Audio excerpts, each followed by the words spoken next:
ku dhigeen ayna diideen inay gumayso ay raalli ka noqdaan jamhaddaas iyo adigu iskuma fiicdiin baa la leeyahay waa maxay dhibaatada idin dhex taalla adiga iyo jamhadda xoreynta Soomaali galbeed jabhadda xoreynta Soomaali galbeed oo isdiidanahay ma jirto haba yaraatee Soomaali galbeed wax sheeganaya hadaan heli lahayn waan wajin lahayn maan qabaa waa gartay marka waxa leedahay okay si kale aan kuugu dhigo jamhaddu waxay ku biirtay waxay noqotay xisbi waa la tagay waa la heshiiyay heshiiskaas adigu waa joogtay wixii lagu heshiiyay maxay ahaayeen heshiiska anagu jabhadda iyo Soomaali galbeed maana la heshiin Cabdi Xafid get your facts right jabhadda la heshiiyay magaceeda ii sheeg kadib baan kaga jawaab waa gartay jamhadda iyo dawladda dhexe Itoobiya way wada hadleen ma jamhadda ONLF jabhadda ONLF marka spell out maxaan isbeel garayaa jabhadda ii sheeg maxaa la yiraahdaa magaceeda waxay ila tahay jamhaddaas in magaceeda laga dharagsan yahay inaan waqti ku lumiyo ma rabo waxa adigu ogtahay anaan ogahay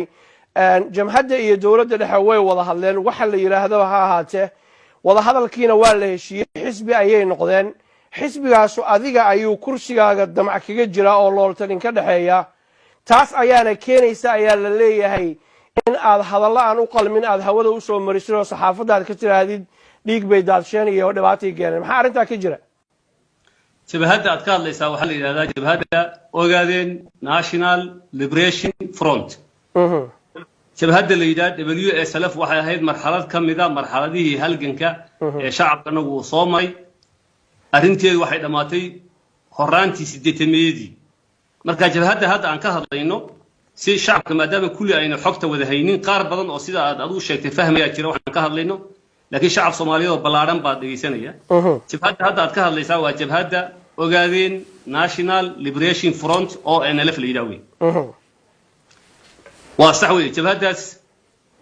Soomaali galbeed lama yiraahdo waxyaalahan isku haysanay kamid tahay magaca inay bedelaan oo magaca Soomaaliyeed ay qaataan oo magaca qabiilka ay ka tagaan oo ay Soomaaliya oo dhan metelaan marka jabhaddaasi heshiis bay ku gashay Asmara saddex qodob ka koobnaa in barnaamijkeeda siyaasadeed ay ku maqnayd maadaama hadda fursad ay si nabadgelyo ku fulin karto wadanka ka bilowday inay yimaadaan oo xisbi siyaasi noqdaan baa koow ahaa laba wuxuu ahaa in la maareeyo ciidamadii duurka ka joogay intii ay ku jireen halganka hubeysan saddexna waxay ahayd in iyaga iyo xukuumadda ay dhistaan guddi isku dhafa oo ka shaqeeya qaabkii siyaasadda loogu tartami lahaa ama la iska kaashan lahaa xukuumadda deegaanka Soomaalidu way fulisay wixii qaybteeda ahaa 500 milyan lacag ka badan baan ku bixinay soo dhaweyntoodii soo dejintoodii maareyntii ciidankooda marxaladii dejinta iyo soo dhaweyntu way dhamaatay marxaladii tartanka siyaasadda noo bilowday waxyaalaha la isweydaarsanaya hadalkan wuxuu ka mid yahay uun qaybta tartanka oo iyana ay xukuumadda ku dhaliilaan anna iyaga aan ku dhaliilo hadal xanaf la iyo xanaf dhibaatii toona ma jiro cid waliba barnaamijkeedii iyo fikirkeedii ay iibinaysaa marka ay dhibsadaan ma aha aragtida aan ka qabno iyaga aan u soo marino baraha u soo marino media ma jirtaa inaad tiri jamhaddu dhiig bay daariso dambi bay gashay hadda ka hor ma modern hadalka maadan oran adigu waa ka gudbaynaa waa gartay jamhaddu waxa ay doonaysaa maadaama ay xisbi noqotay in ay jagada kursiga qabato oo kula tartanto ma ogoshahay si xor iyo xalaal in lagula tartamo oo cagajuglayn iyo dad la xiro iyo hanjabaad aysan ka imaanin ciidamadaada adiga ku gaarka ah askarta meesha ka shaqeysa ma oo kaliya inaan ogolahay in si xorana loo tartamo actually we are going extra mile in aan xitaa in wixii sharcigu dhigay wax ka balaaran gallo oo odayaasha deegaanka ay makhraati ka noqdaan guddiga doorashooyinka ee dawladda qaarkood lagu dhaleeceeyo la yiraahdo xor maaha kaliya maaha odayaashu deegaanku inay noqdaan auxiliary capacity ama xubno kale oo iyagu goobjoog ka noqda tartan doorashaad u dhacayo ayaan diyaar u nahay waxaan u ballan qaadaynaa in tartan xor iyo xalaal deegaanka looga ogol yahay ONLF waxaan ku kalsoonahay in doorashada laga adkaan doono waa gartay waqtigeeda iyo maalinteeda ay leedahay dabcan inaan ka hor dhacno doonmayno waa ra'yigaaga waxaad ka hadashay waxyaalaad ka hadashay waxaa ka mid ahaa xorriyatul qowl iyo dimuqraadiyad inay jirto maxaa ka jira rag wariyaal ah oo ka hawlgelayay deegaamadaas inay maanta caawa xiran yihiin oo xabsi ay ku jiraan maxaa ka jira arrinta wariye xidhan anigu ma ogi haddaad ogtahay magaca ii sheeg saan uga jawaabo. waa gartay wariyaha magaciisa intaana kuugu soo noqonin wariyaasha xiran magaco intaana kuugu soo noqonin madaxii hore ee brotokoolka cabdulqaadir muxuu ku xiran yahay xaq ma loo maray xiritaankiisase waa arrin hay'adaha sharciga ay gacanta ku hayaan oo baaritaan ku socdo waxaa loo maray sifa sharciya hadda laakiin arrin sharciga lagu hayo maadaama ay tahay inaan ka hor dhaco ma rabo waxaa lagu xiray wuxuu ahaa iyaga oo qawaaniintii iyo nidaamkii dowladnimada garab maray marka faafahinteedana hay'adaha cadaaladda u taala waa gartay waxyaalaha uu hareer maray oo ogtahay maxaa ka mid ah waa waxyaalahan ku leeyahay hadda anigu ahaantay maadaama arrin maxkamaddu gacanta ay ku haysan tahay anigii oo madaxweynihii deegaanka haddaan dembigiisii hadda halka ka sheego isaga laftiisa cadaaladdu uu helaya in dhibaato ku noqotaa laga yaaba oo bias ay abuurto waxaan markaa jeclan lahaa in maxkamadda iyo hay'adaha sharcigu ay arrintaas ay iyagu ay qeexaan laakiin guud ahaan inuu sharciga baal maray oo kala dambeyntii iyo kala amar qaadashadii uu diiday qalalaase deegaanka lala rabin uu qayb ka ahaa intaasaan guud ahaan kuu sheegi karaa si duulmara qalalaasahaas waa waxaad mararka qaarkood ku tilmaantay ayaa laleeyahay afgembi ujeedada masaasa qalalaasa siyaasadeed baan idhaahno hadda qalalaaso siyaasadeed noo yaro qiix marka hadduusan afgembi aad sheegaysa ahayn qalalaasa siyaasadeed wuu qeexan yahay waa qalalaasa siyaasadeed qalalaaso siyaasadeed wuxuu noqon karaa baarlamaanka oo la hor istaago oo geli waaye shaqadooda qabsan waaye wuxuu noqon karaa qof siyaasi oo la xiro wuxuu noqon karaa dad mudaharaadyo sameeya wuxuu noqon karaa dad rabshado geysta nooca uu yahay noo qiix adigu intaaba iyo waxyaalo dheeraad buu noqon karaa waa saas sheegtay laakiin aan waxaan ku daynayaa qalalaasa siyaasadeed hadda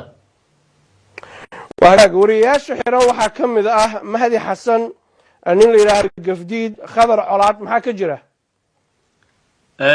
xogtaan hayo khadar colaad oo aniga ahaan jiray advisorkayga ahaa ma xidhna banaanku joogaa lamana xidhin totally waa been gafdiid yarka la yidhaah oo golaha dhexe ONLF wariye ma aha waa siyaasi golaha dhexe ee jabhadda ONLF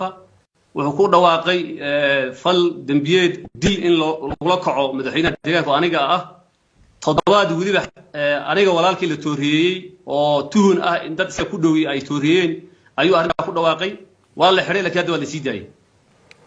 mahdi xasan ma xidhna total ma xidhna laakiin ma xidhna marka taas waxay muujinaysaa saddexdaa magaceeda haysaba inayna xidhnayn adaa xaqiijin kara hadhow la soo hadli karaa wagaag gafdiid xarigiisa tuhun waxaan ahayn miyaa lagu hayaa mise wax cad baad u haysaan xarigiisa waxaa lagu hayaa wax cad oo audio visual ah wax cad oo audio visual ah mar kaliya ma ahayn muddo dheer ayaa wuxuu ka shaqaynayay waxyaalo baalmarsan qawaaniintii iyo sharcigii ay soo rogtay dowladda federaalku ee ah isticmaalka baraha bulshada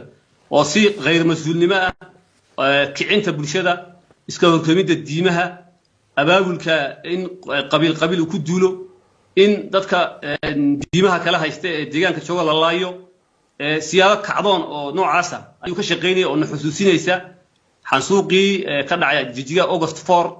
marka in badan baa loo dulqaatay laakiin aakhirkii markii ay meel adag gaadhay hay'adaha nabadgelyadu talaabada qabsadeen kadibna annagoo ka duulayna imidka deegaanka hadda banaanku jooga walow cadaymo ku filan in maxkamad lagu geeyo oo lagu xukumo ay yaalaan wagaag cadaalad inuu heli doono oo loo qaban doono garyaqaano isdifaaci doono ma suurto gelinaysaan oo xaqiisa uu heli karo si uu maaragtay arrinta cadaaladda ay u suurto gasho horta iminka banaanku joogaa waan ku idhiba banaankuba joogaa lawyer buu qabsan karaa television baa laga soo deyn karaa haddii la rabo maxkamadda hadduu dalbado ehelkii iyo qaraabadii iman karta waxaa iman kara hadduu u baahdo caddaan niman hadduu u baahdo inuu u yeedho oo maraykanka ka socdo way soo geli karaan wax haba yaraatee loo diidan ma jirto laakiin hadda maba xidhna noomana qorshaysna in arrintii loo sii raaco oo xabsi lagu celiyo wagaag waa gartay waxaan kaloo jecelahay inaan wax kaa weydiiyo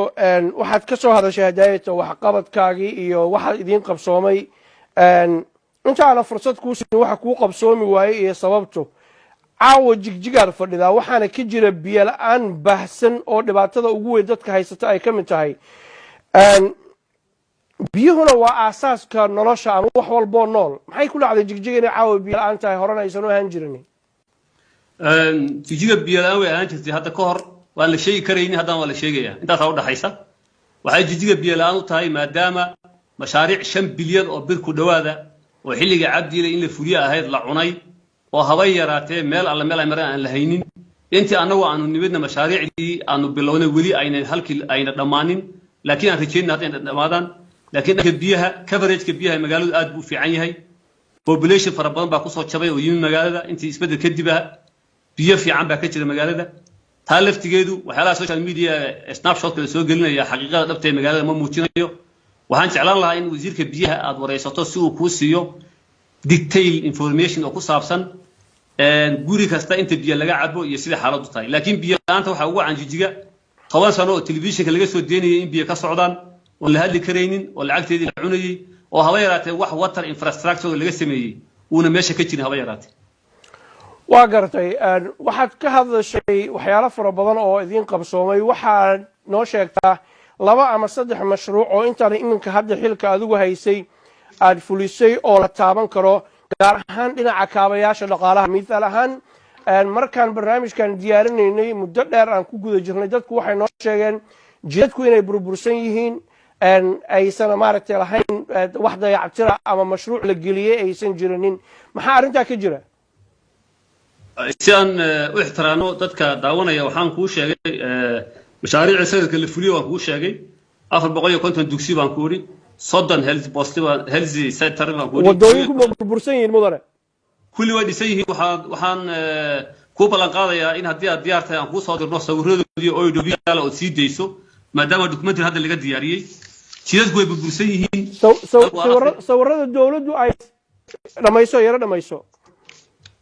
sawirada haddaad ku kalsoonaya adu noo imankaan ku xasuumayna aad aragtid iyagoo life iskaa u ima haddii aan la yidhaa waa gartay waa ka qancay arrintaas waxaan doonaya inaan ku idhaahdo laakiin waxaa jira dalku waddanka laguma hogaamiyo baahi baa jirta laguma hogaamiyo dalkani baahi baa ka jiri doonta maanta ka jiri 5 sano kadib bay ka jiri 50 sano ka jiri dalalka aad joogtay horumaray ingiriisku uga horeeyo infrastructure-kiisu ilaa hadda laga hadlaa isagoo dal horumaraya iska daa Afrika dal ka mida gaar ahaan dalka fiqiir oo Ethiopia ka sii tirsan marka protest iyo baahi baa jirta laguma qeexi karo tayada wax qabasho ee dawladdu waxa lagu xisaabtami karaa resource-gii ay haysay dhaqaalihii ay haysay iyo qorshayaashii u yaalay maxaa uga fulay telembo waxa laga yaabaa dalkan inuu u baahan yahay 50 bilyan oo dollar inuu u baahan yahay laga yaabaa wax laga qabto laakiin lacagtan hayna ay tahay laga yaabaa 500 milyan oo dollar 500 milyan oo dollar aan hayno maxaan ku qabanay baahida bulshada maxaan ka buuxin baa la oranayaa mooyee jijiga maxay wadooyin laabi u yeelan weyday maxay u yeelan weyday street lighting maxay underground tan u yeelan lama weydiin karo marka taaliftigeedu waxa in ay noqotaa wax la xiriira maxaa ku jaban in la idin weydiiyo oga jawaabtan xataa haddii aan awoodiin ahayn oo dadka qancsan maxaa udiisan in la idin weydiiyo why not inaad weydiiso xaq baad u leedahay laakiin de waaqici bayn ahayn waa hadda macnaha anoo ku idhaahdo magaalada xamar maxay u leeyahay kaan weyday magaalada New York oo kale amin waa waxaan ka hadlay waxa weeye su'aaluhu inay noqdaan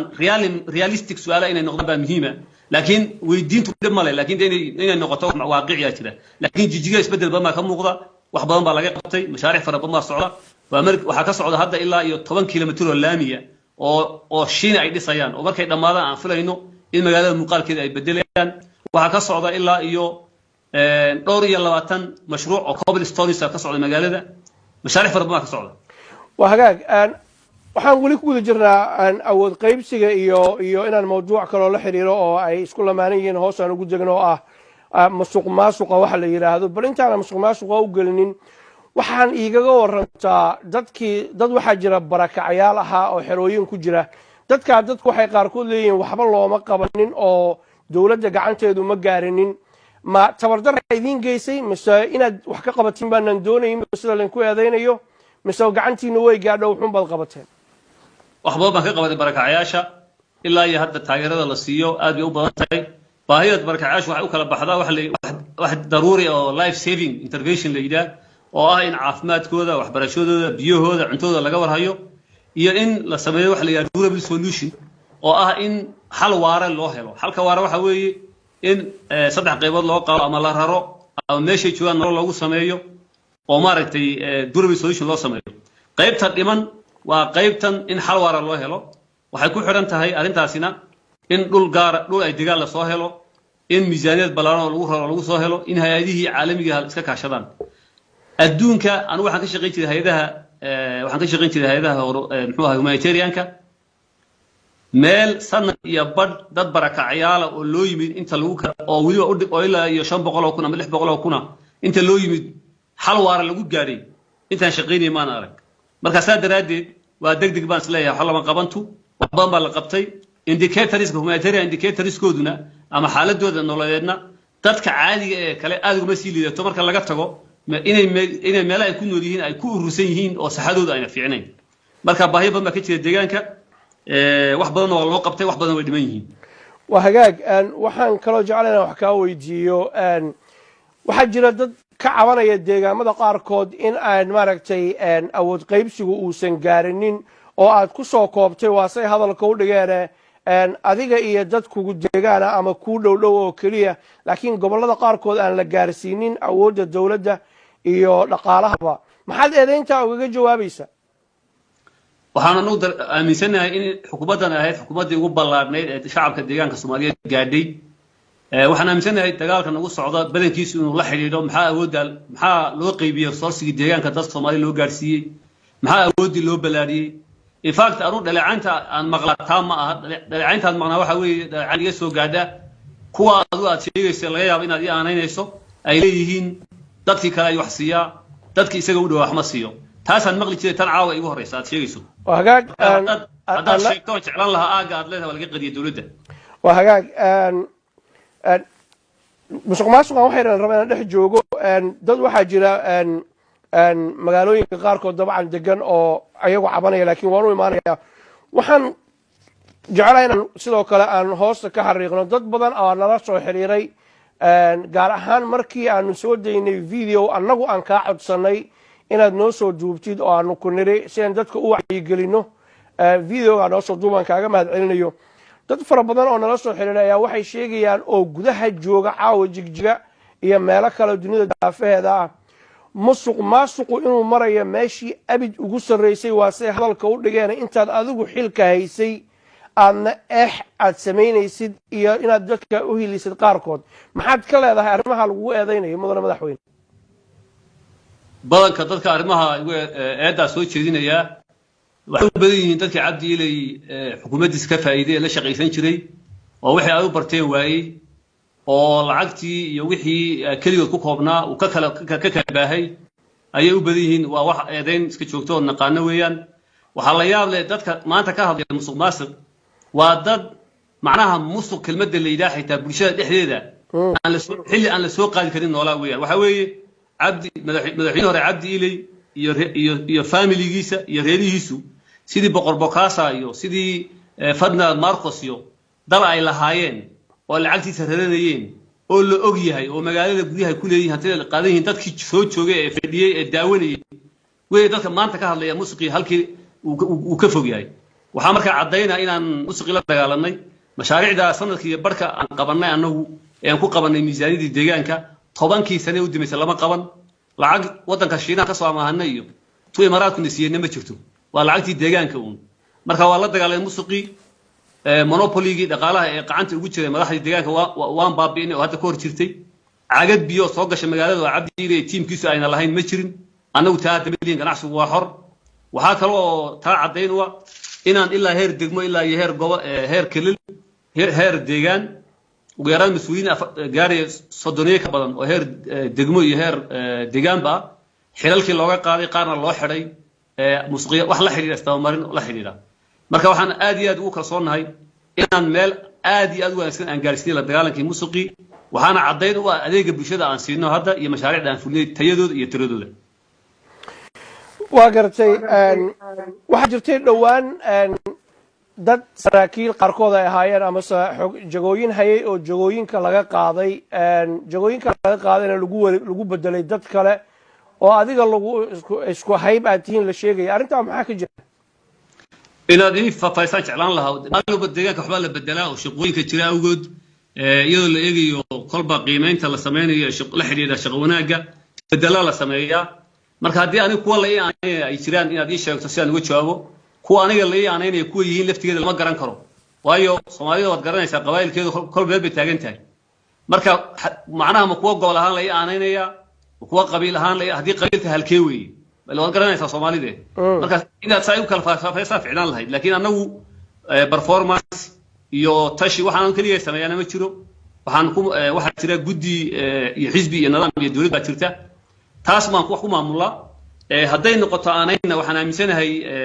dadku inta badan waxay aaminsan yihiin meelaha aan ku dhashay oo kaliya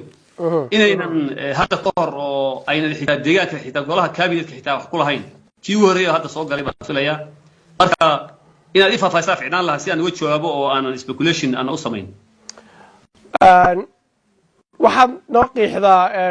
waxaan doonayaa inaan adiga fursadda marka hore ku siiye dhowrkii qof oo ugu dambeeya xilka ka qaaday 3 ilaa 5 bilood oo u dambeysay ay ahaayeen waxa ugu dambeeyay hogaankii nabadgelyada waxa laga qaaday maxaa uga qaaday waxa looga qaaday isagoo gudan waayay waajibaadkii loo igmaday kana doorbiday inuu maaragtay ku lug yeesho hawlo lid ku ah shaqadii loo diray nabadgelyada maxaa kamid ah hawlaha waxaa kamid ahaa muxuu ahaayay u kala xasho qabaa'ilka deegaanka ee ahayd inuu cadaalad u sameeyo waxaa kamid ah musuqmaasuq baahsan waxaa kamid ah xafiiskii oo jahwareeray oo istaraatiijiyad degan oo lagu maamulo ayna jirin iyo guud ahaan shaqooyinka nabadgelyada oo hoos u dhacay waagaag shaqsiga lagu bedelay maxaa ku soo xulatay shaqsiga lagu bedelay waxaan ku soo xushay aqoon iyo karti iyo sumcad shacabka Soomaaliyeed muxuu ahaayay Soomaaliyeed ku nool ay ku yaqaanaan waa nin doctor of PhD haysta oo public health iyo conflict resolution xalinta khilaafaadka intaba ku takhasusay weey deegaanka aqoon lahaa ka shaqeyn jiray ilaa iyo heer la taliye madaxweyne ahaan jiray akhlaaq wanaagsan iyo weliba strategic thinking oo ah qof aan filayno in sectorka security-ga ama nabadgelyada oo u baahan in si ka duwan sidii hore loo maamulo maadaama hadda ka hor uu ahaa meel lagula dagaalamo jabhadda ONLF iyo ururada marka loo arkay inay mucaaradka yihiin hadda laakiin arrintaas ayna jirin sectorkan u baahan yahay in transformation uu sameeyo cid qaban karto capacity le markaan raadinaynay qof aan u aragnay inuu qaban karo weeyaan waagaag 5 jago ugu sareysa dawladdaada markaad eegtid afarta adiga marka laga reebo afarta kala nimanka haya mas'uuliyiinta haya dadka qaar waxay leeyihiin jagooyinkii oo dhan Mustafa waxa uu ku taxay dad asaga ay isku jifay yihiin ma waxa leedahay arintaas wax jira ma musuqaha waa been cad weey shanta ugu sareysa maan eegna wacdooda isla eegnaba go ahead waxa weey madaxweynaha deegaanka waa aniga afayeenka baarlamaanku waa nin gobolka ka soo jeeda daawa mooyaali xagga ka soo jeeda weey madaxweyne ku-xigeenku wuxuu ka soo jeedaa gobolka city shinil ka soo jeedaa gudoomiyaha maxkamadda sare wuxuu ka soo jeedaa Togwa Chale iyo Agaas ka soo jeedaa Auditor General wuxuu ka soo jeedaa Jigjiga madaxa xarunta dhexe xisbiga wuxuu ka soo jeedaa gobolka Liibaan shanta ka sareyso kale oo aan ogahay ma jirto waagaag daawadayaasheena su'aal ay qabeen bay ahayd ayaga ayaan u deenaynaa meesha ka keenayna ayaga la aadi doono kulli waa ku mahadsan tahay ay wali xogaa waxaan musuq la yara joogo waxaa jirtay haddaan xasuusaydo aysan khaldanayn in ay jirtay meel laga dhisayay isbitaal dhiig lagu kaydiyo oo aad tiri isbitaalkii hawshiisii waa la wadaa wasiirkaaga caafimaadkuna uu yiri arrinta waxba kama jiraan oo projectkaas ma bilaabanin labadiina yaa saxsan haddii hadalka sida loo dhigay ay sax tahay isbitaal ma hayne wuxuu ahaa bangiga blood banki dhiigga buu ahaa wuxuu ka socdaa magaalada Fiiq buu ka socdaa hadda uu gabagabooday 80% uu dhamaaday in la qalabeeyo ayaa harsan marka iyada isbitaal uu bilowday 2 bilood min lahaa waxay ahayd arrin la xidhiidhay warbixintii la soo gudbinayay markaas oo uu bilowday ma bilaabin wasaaradii anagu aan nidib u ahaa marka wasiirkiina wuxuu yiri mashruuc ma bilaabna waxa tiri meel fiican buu marayaa adiga wasiirkaagu miinaan isla soconno iska warqabinin aniga wasiirka noo bilaadan baan nahay iska anaga adduunka meel bala khaldama miscommunication ku dhaca waa normal nothing unique about it waa wax markiiba meeshii iyadoo la fadhiyo la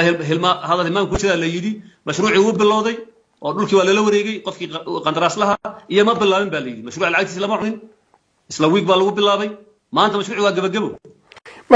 mashruuc inuu gabagabo yahay waa wax wanaagsan oo aan malihin gabagabo ma ahan laakiin waxa aan hoosta ka xariiqaya miscommunication waa dhacayaas laakiin miscommunicationka amase hadalka in maaragtay isdaba maro way dhici kartaa bini aadan baa leeyahay kuma diijani hilmaanku waa dhici karaa haddaad bankigii dhiigga hilmaanaysaan inuu bilowday iyo in kale maxaad kaloo xasuusanaysaan baad isleedahay maxaa kaloo ilownay adaan ku weydiinaya waxaanu ka hadlaynay mashaariic gaadhaya 500 600 mashruuc ka hadlaynay waxaan ka wadaa oo la jeedaa madaxweyne waxaan oo la jeedaa haddii taas aad ilowdeen oo bankigii dhiigga dadka lagu badbaadinaya aad ilowdeen ma laga yaabaa Britain aad biyaha ilowdaan ma laga yaabaa Britain aad korontada ilowdaan Britain ma laga yaabaa inaad amniga ilowdaan cabdi xaafid waxyaalo fara badan dadka inaga sugayaan baa muhiim ah oo inaan ka jawaabno u baahan bankiga lama iloobin adduunka typo baa jira miscommunication baa jira wasiirkii xogta uu ka helay magaalada wuxuu ahaa mashruucii waa la bilaabay ninkii qandaraaslaha mashruucii wuu bilaabay tii buu isoo gudbiyeen ku hadlay gobolkii baan ka jeegaraynay maya ninkii wuu yimid meeshii laakiin weli ma bilaabin baa la yidhi isla goobtii la fadhiyay baa lagu saxay it is absolutely wax laga hadlo oo weyn haba yaraatee maaha waa wax islaantii lagu saxay weeyaan total waa hagaag goorma ayaa mashruucaas marka la soo gabagabeynaya maadaama 80% ee wada dhamaalisaa tiri wuba dhamaadaan ku leeyahay hadda waxaa dad u baahato waxa lagu soo dirayaa halkuu marayo iyo design-kiis halkuu marayo kulli lagu soo dirayaa hadda waxaa noo dhiman in shaqadii adeegii uu bilaabo waxaan ka hadlaynaa waxay ahayd 8 bilood ka hor hawshan u dhacday si fiican baa la socdaa baarlamaanka deegaanka xaaladiisa isugu shaqeeya nooga waran waa maxay khilaafka idin dhexeeyaadii ayaga anu khilaaf anagu baarlamaan noo dhexeeya ma jiraan haba yaraatee baarlamaanku hawshiisa wuu qabsadaa hawlihiisa wuu fushadaa maalin walba ilaa inta haddaan ogahay baarlamaanku kolaan isqabsanay ma jirto shaqadiisa sidii hore ee waagii cabdi ilay uu joogay si ka duwan buu qabsadaa awood qaybsi baa la sameeyey guddiyo joogto ah jira mashaariicday soo eegaan xukuumadday la xisaabtamaan markaan warbixinta geynaan ugu qabsadaan arrinta hadda aad ka hadlaysay blood bankiga markaan reportka akhriyay iyagaa saxay oo yidhi madaxweyne intaana waa runtaa waad sheegtay taana halkaas anagu waxaan ka soo jeedaa gobolka halkaa lama bilaabin bal hubso waan feedback aan dhageysanay waan uga jawaabnay haba yaraatee wax khilaaf oo noo dhexeeya oo anagu hay ma jiro waa hagaag waxaan jeclahay inaan kula wadaago nin la yiraahdo Irshaad Maxamed Doolaal oo muddo dhowr bilood ku xirnaa magaalada Jigjiga oo adiga si toos ah u sheegay inaad adigu ka dambeysay ciidamada aad leedahay afduubeen ninka ka horeeyay ciidamadii dadku afduubi jiray oo kale waa afduubeen oo lagu xiray Ethiopia gaar ahaan Addis Ababa maxaa ka jira ninka arrintiisa adiguna aad amartay waa soo hadalka u dhigay dadka waa la xiri karaa dawladda dadku way xiri kartaa meelaan dadka lagu xiri ma jirto adduunka maxaa lagu xiray mashaariic baa lagu xiray mise laguma xirin tacaddi baa loo geystay mise looma geysan baa la isweydiinayaa hadday noqoto qof kastoo la xiro oo waddanka jooga maxaa loo xiray dawladda aan wax xirin adduunka xagee ku aragtay xiritaanku mushkilada ma ahan xiritaanku qofka wuxuu leeyahay xaq buu leeyahay iyo xuquuq iyo in sharciga loo maro maxaa lagu soo xiray adigu iminka mariyo lama xirinin oo lama xabsi lama geynin waxaad leedahay dadka waa la xiraa waxaad indicate garanaysaa inaad wax ka og tahay eedaynta tooska adiga uu kugu soo jeedinayo oo oranaysa madaxweyne Mustafa baa ka dambeeyay xiritaankayga dambina malihi maxaad ku cadeynaysaa in arrintan waxba ka jirin dawuu yiri madaxweynaha ka dambeeyay waa xoriyada qowl baa jirtaa la yiri nin walba beesh walba horta ku fiiqaya madaxweynaha ka dambeeyay abtigii baa ka dambeeyay adeerkii ka dambeeyay eedda maxaa ka jira madaxweyne wuxuu doonay oran karaa qofku aniga ka jawaab kuma qasbani waxa muhiim ah waxa uu sheegayo maxkamadii halkeedii uu ka yiraahdo ahayd hadda arrintaas way dhamaatay waa hore la sii daayay ninkaasi waa nin kamid ah gacan yaraashi cabdi ilay waxaa la yiraahdaa magaciisa insha baa la yiraahdaa waa dadkii la shaqaysan jiray kooxdii TPLF tacaddiyadii ka dhacay deegaanka ragii geystay weeye waa nin ka taajiray dhiigii shacabka Soomaaliyeed ee gobolkan waa nin aan sumcad fiican deegaanka ku lahayn laakiin sumcadiisa waxba nagama gelin maanta ma xidhna waxba looma haysto laakiin isagu wuxuu ka raadinayaa faa'iido siyaasadeed buu ka raadinayaa inuu yidhaahdo madaxweynaha deegaanka ay xidhay maadaama uu ogaa cabdi ilay oo dadka xidha oo qofkii wax xidhaba madaxweynuhu ogaan jiray haba yaraatee wax maanta taagan maaha bannaan ku jooga xor buu yahay waana la xidhi karaa haddii uu dhibaato kala sameeyana berrina waa la xidhi karaa waa gartay haddii uu tacadiyada geystay oo uu ka mid ahaa dadkiisa waa hadalka adigu dhigtay dhibaatada inta la qayb ka qaato ka beec mushtari dhiigga shariifka ummadda Soomaaliyeed waa sad adigu hadalka u dhigtay mar labaad muxuu dibadda u joogaayo sharciga loo marin waa wuxuu u joogaa maadaama anagu go'aankan qaadanay uu yahay markay noqoto political justice-ka deegaanka in dadkii dhibaatada geystaan banaanka iska geyno intaan karayno iyadoo nidaamka iyo maadaama nidaamka systemka oo dhanba dembi la gelinayay wixii collaboratorska ahaa ee dhibaatada geystay kulli aan la wada tuuri karin oo system caburada uu meesha ka jiray oo qofka dembiga lagu qasbeeyey haddana dadkii hormoodka ka ahaa dhibaatada isaga iyo inta la halmaashay la midka ahaa haddii dadkii ay dhibaateeyeen ay soo dacweeyaan ay maxkamad geystaanna inaan ku taageerno haddii kalena maadaama baaxadda dhibaatadii dhacday ay ballaaran tahay annagu xukuumad ahaan inaanan dembi u raacan cidna hore aan u soconno waxaan noo yaallay howlaha noo yaalla aan ku mashquulo go'aanaan qaadanay ayaa yaalla laakiin wixii ka dhacay deegaanka haddii aan sii gallo isagaa iyo kuwa kaloo la mid ah haddadaan taagannahayna waxay u haliilayaan uun wixii shalay ay u barteen ee ahaa in uun dad masaakiin oo Soomaaliyeed qaar bay diin ku dacweeyaan hadda ninkaas waxaa lagu soo xidhay adigu wuxuu kuu sheegay madaxweynaha ay soo xidhay inaa shakhs ka hadlo ma rabo laakiin ninkaas wuxuu dacweeyey niman culimo ah oo deegaanka Soomaaliyeed ayuu ku dacweeyey inay yihiin al-shabaab haddaan caddaynaya marka ayagu jaajuusay miya waa khalad muwaadiniin deegaanka ah oo salaada tukanaya darteed inuu ku dacweeyo al-shabaab weeyaan wuu ku khaldan yahay masiibadaada noocaas loo soo xidhay marka iyada interesting وحقاق waxaan jeclahay oo kale inaan wax ka weydiiyo muddaad iminka joogtay dawladdaadu way caga dhigatay dhibaata dadkii kala gaartay maxaa kuu qorshaysan waqtigaaga inta ka hadhay amase let's say 4-5 bilood oo soo socota maxaa kuu qorshaysan in aad caqabadaha idin hortaagan aad wax kaga xalisid mudan madaxweyne runtii hadda meel fiican baan maraynaa caqabadaha markii hore inaanu nidaamkii salka u dhigno xisbigii aan ku samayno reform lagu sameeyo oo aqoonyahan lagu soo daro iyo dad nadiifa haykalkii dawladda dib loo soo celiyo kala dambeyntii la keeno waqti dheer bay qaadatay laakiin hadda waan wanaagsannahay hadda waxaa noo qorshaysan in dhankii horumarka iyo isbeddelka nolosha dadka aan ka shaqayno mashaariicdii bilaabatay wixii aan dhammaan in 3 bilood 4 bilood soo socota la dhameeyo adeeg ay bixiyaan in ganacsigii iyo dhaqaalihii iyo dakhligii loo jeedsado in institutionskii dawliga ahaa sidii cadaaladda nabadgelyada maxkamadaha civil service-ka ama public servant-ga oo 30,000 oo qof aan sanadka ku soo darnay tayeynteedii inaan ka shaqeyno ayaa noo qorshaysan dhinaca siyaasadda in ururada magacyada qabiilka wata ee qabyaaladda nagu soo kordhiyay deegaanka ku soo kordhiyey ee iscaydsanaya ee Soomaalinimada ka jecel magaca qabiilka inaan siyaasadooda la halgano inaan cudud midaysan oo Soomaaliyeed isu keenno cududda midaysan ee Soomaaliyeedna aanu tartan siyaasadda Itoobiya ka gallo oo arinta aan ka shaqeynaa noo qorshaysan waa gartay dhowr jeer waxaad ku celcelisay arrimaha diinta iyo dad ama ninkan hore uga hadloo kale ninkan iminka Masjid Dolaal oo asagoo laftigiisa aad ku eedaysay aad sheegtay inuu maaragtay culamaa u diin Soomaaliyeed oo ahlu sharafa oo ku eedeeyay inay argagixisan yihiin dabadeedna ay keenayso marka in siyaabo kala duwan dadka ahlu diinka ee sharafta aad sheegtay looga faa'iideysto wasaa hadalka u dhigtay adigu laftaagu intaad xilka haysay waxaad ogolaatay xaflad inay ku qabsadaan magaalada Jigjiga dad aan muslimiin ahayn oo markaas deegaamada kale ka soo jeeda arrintaas sidee ku dhacday mudan madaxweyne arrintaa waa ku saxanahay xaq bay u leeyihiin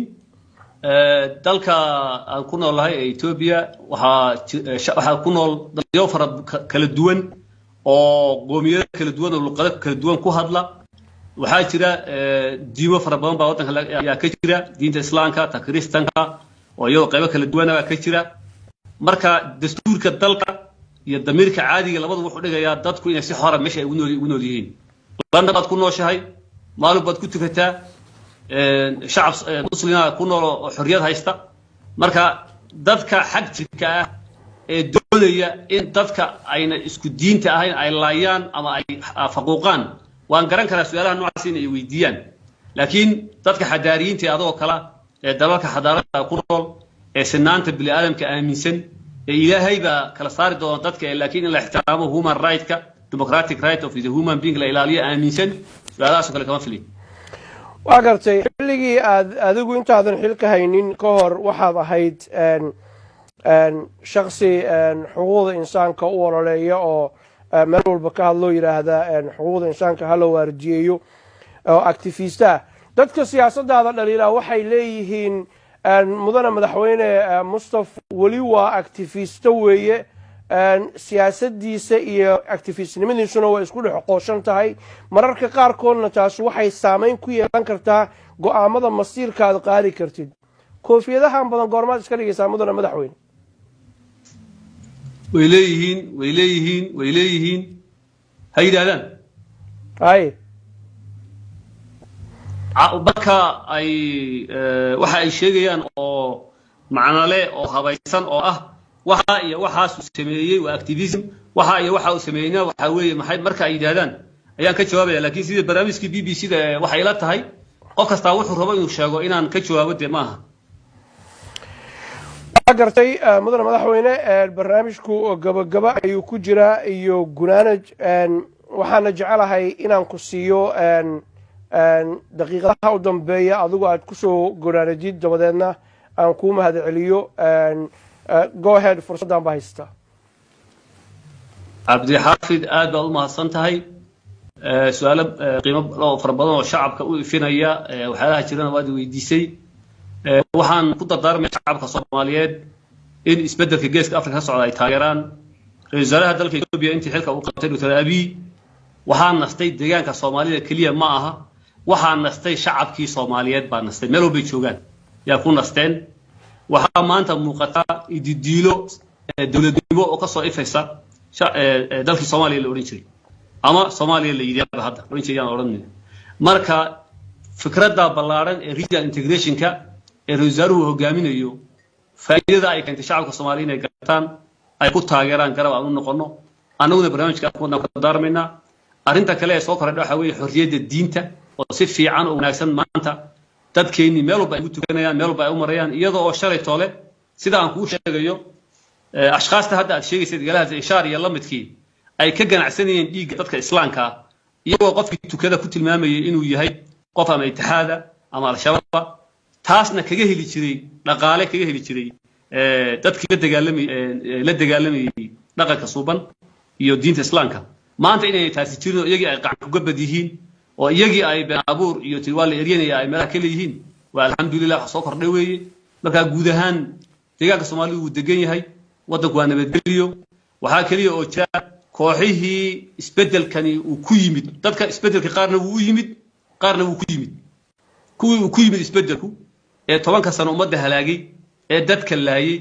ee kala cararay hadda ee dhaqaalihi ay boobayeen ka go'ay ee gabdhaha kufsadeen laga joojiyay dabcan inaan amaanaan kama sugayno ay iyo aflagaado iyo ihaano iyo wax bay nagula kacayaan laakiin taas inaan u dulqaadano focus aan noqono shaqadana qabsano bulshadana horumarino cadaalad iyo nabadgelyo u hooseedno sharci iyo kala dambeyn ku sorno deegaanka ayaa noo qorshaysan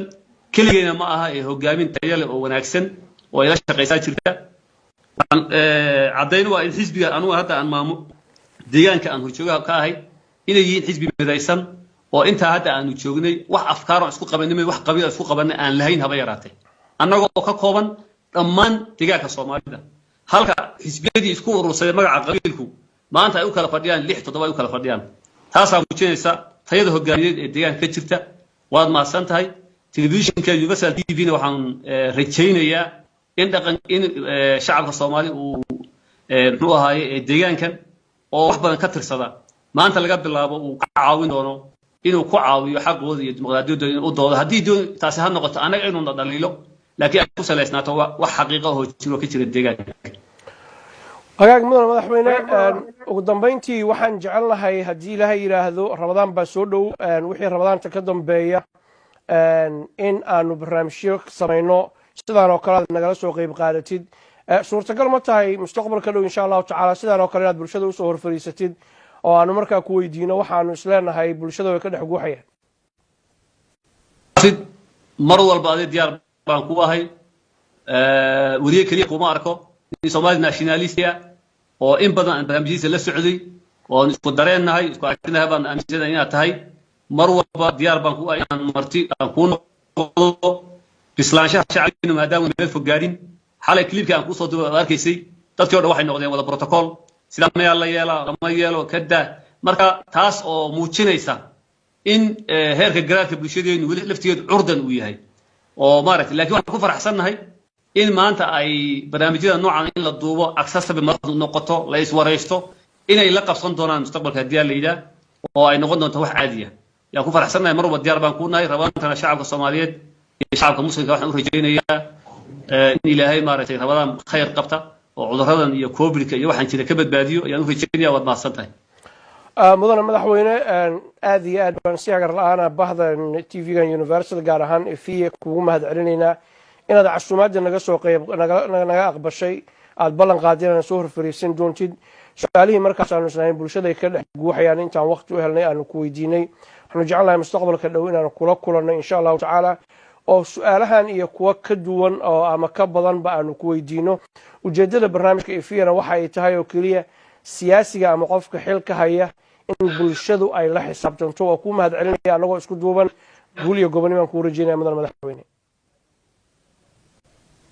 wallahi wa barakatuh